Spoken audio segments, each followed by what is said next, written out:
decided to do a fun little video, the 10 things I wanted to be when I grew up. So if you're interested in watching, stay tuned. So the first thing I wanted to be was a stripper. Yes, you heard me right, a stripper. I remember when I was younger, my dad took my sister and I out to, I think, lunch, and he asked us what we wanted to be. And my sister was like, "Oh, Daddy, I want to be a veterinarian." And I was like, "Oh, I just want to be a stripper." And being the loving, supportive father that he is, he said, "Well, as long as you go to school and get your education, you can be whatever you want to be." But lo and behold, God blessed me with no rhythm and a subpar body, so I am not a stripper. I don't know what I thought at that age. I think I was around 8 or 9.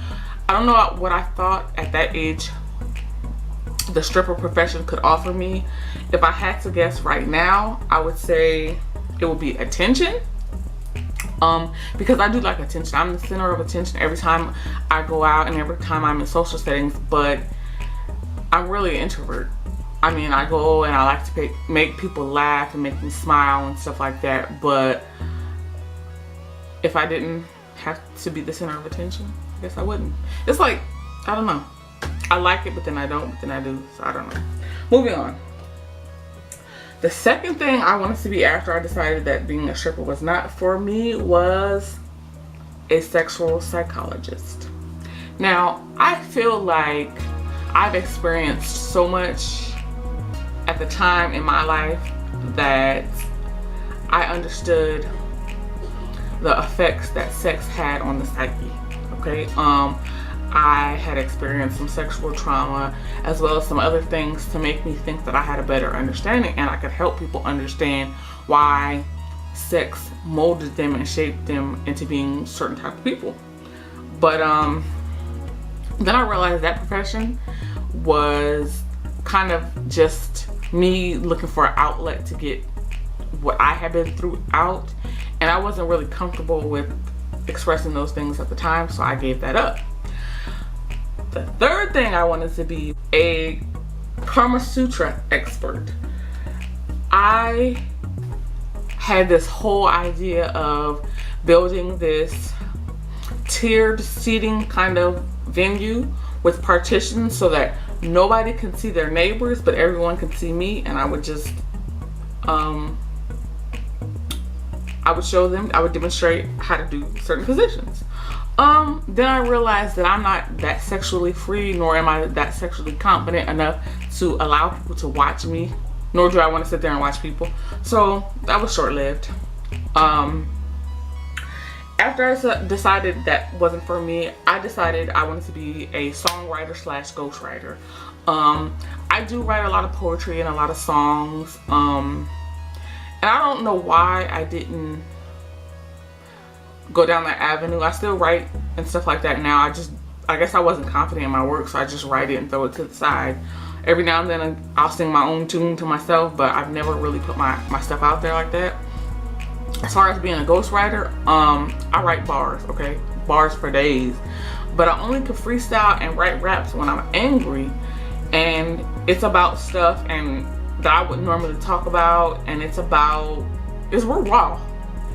And you know, I guess, I don't know why I didn't try that out either. I still write them. I wrote a rap today because I was angry at work, but that's for another story. But I guess I wasn't that confident in my work when it came to songwriting and ghostwriting, so I just write and keep all my stuff to myself.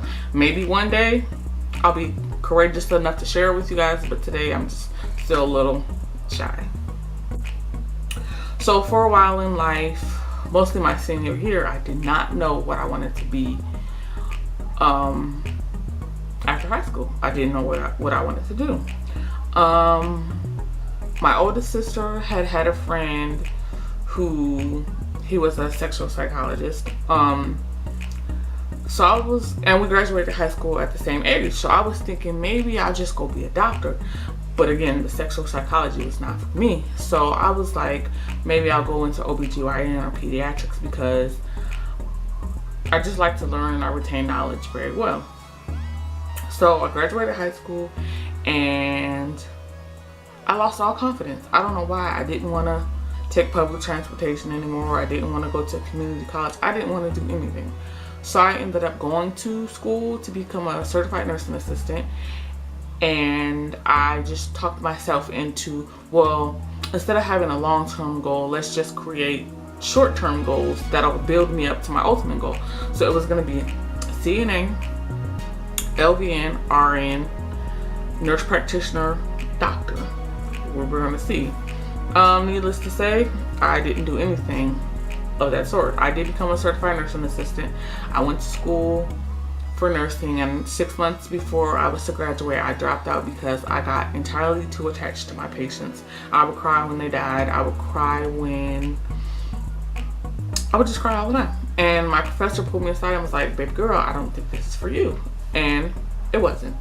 So then I went back to school and I decided I wanted to be a cake decorator.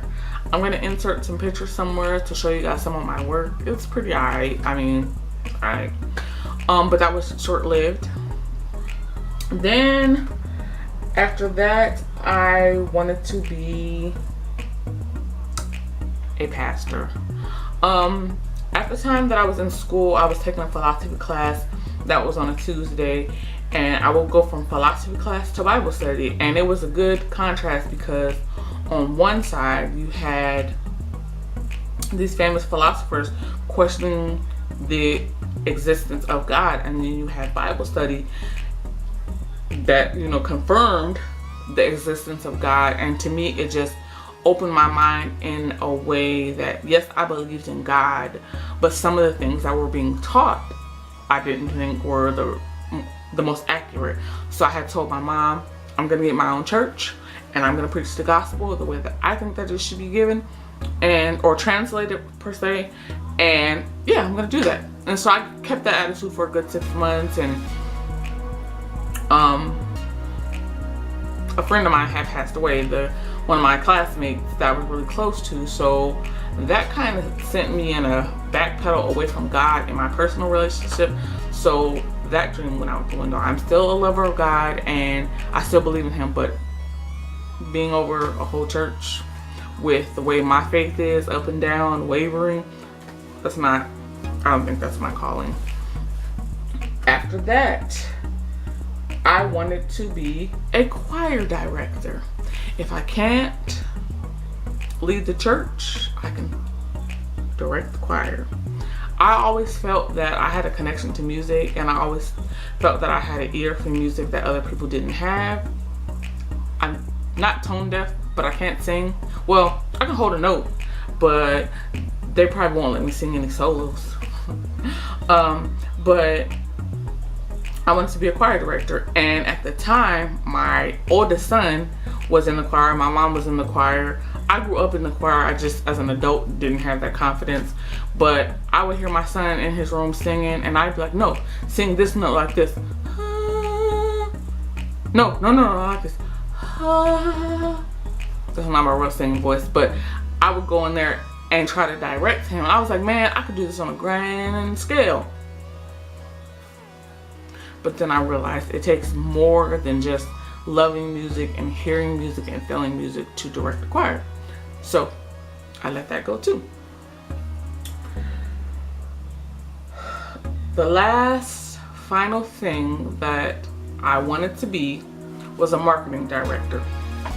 Back in, I want to say 2012 or 2011, my best friend and I decided we wanted to start a marketing firm called Diamond Marketing. We got everything squared away as far as the paperwork, as far as, you know, the legalities of it, but that was it. We never did anything else. We both had kids at the time, and just, we were dreamers. We're still dreamers. But I just felt like I have the gift of gab. I'm very personable. I'm very relatable. I make people laugh. So I can promote and sell any and everything. That has to honestly be one of the things that in my soul I still feel like I can do. Which brings me to what I do now. I am currently an employee. Yes, I work a boring traditional 9 to 5 that I absolutely despise. I despise the office work. When I'm out in the public dealing with customers, I love that part. I love people. Everybody has a story to tell, and I love to listen, and I love to help. I also am the co-owner of a small cosmetic line that by the end of 2020 is going to be off the chains. Mark my word. And also I have my own brand. It's called Impressed by Influence. Of course, I told you that in every video that I've recorded, but an entity of that is marketing. I feel as though I meet so many people in my everyday life that I can make connections and, you know, just help people become the best people they want to be, successful at whatever they want to do. If they want to model, if they want to do makeup, I feel like just the connection that I make, the research that I do, the diligence that I have, I can propel people into whatever position they want to be in. I love sometimes being the center of attention, but I love more than anything on this planet helping people. So that's what I'm doing. I have a client who is going to blow up on social media. I'm going to leave her video or the link to her channel down below. Check her out. She is raw, real, and uncut, and very funny. But you know, she's my homegirl. But also, I have other projects that I'm working on, and I'll bring them to you guys as they come. But yeah, those are the 10 things that I wanted to do in my life. Thanks for watching.